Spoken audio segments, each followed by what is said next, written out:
Hello everyone, welcome to another video. चलिए समझते हैं एक बहुत ही सिंपल सा रूल जो कि है ओखम्स प्रिंसिपल।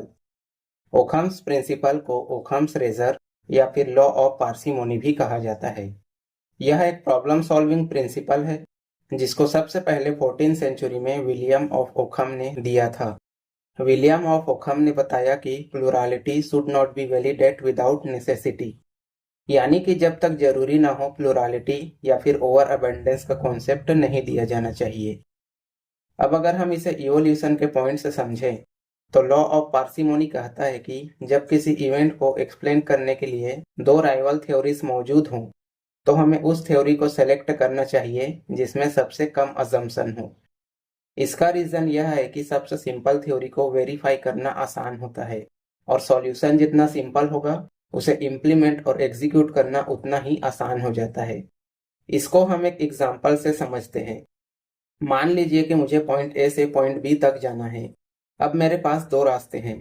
एक रास्ता काफी लंबा और हेलिकॉइड है, दूसरा रास्ता छोटा और पहुंचने में आसान है। अब आप ही बताइए कि मैं कौन सा रास्ता सेलेक्ट करूंगा।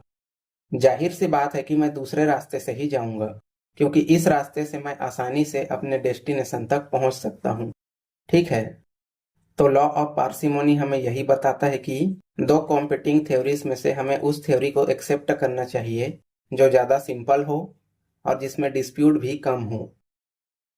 अब यहाँ पर एक सवाल आता है कि क्या ओखम का प्रिंसिपल हमेशा सही होता है। तो देखिए, लॉ ऑफ पार्सिमोनी का उपयोग सही मायने में तभी किया जा सकता है जब दोनों थ्योरीज का रिजल्ट सेम हो, साथ ही एक थ्योरी दूसरे थ्योरी के कंपेयर में कम अजम्पशन रखता हो। दूसरी बात, इवोल्यूशन और साइंस कभी भी इतना सिंपल नहीं होता, यह हमेशा ही कॉम्प्लेक्स रहा है। इसलिए ओखम के प्रिंसिपल को यूज करना अट्रैक्टिव तो हो सकता है, लेकिन यह हमेशा सबसे अच्छा तरीका नहीं होता। तो ये हुआ लॉ ऑफ पार्सिमोनी के बारे में। आई होप आप समझ गए होंगे। मिलते हैं अगले वीडियो में। Thank you.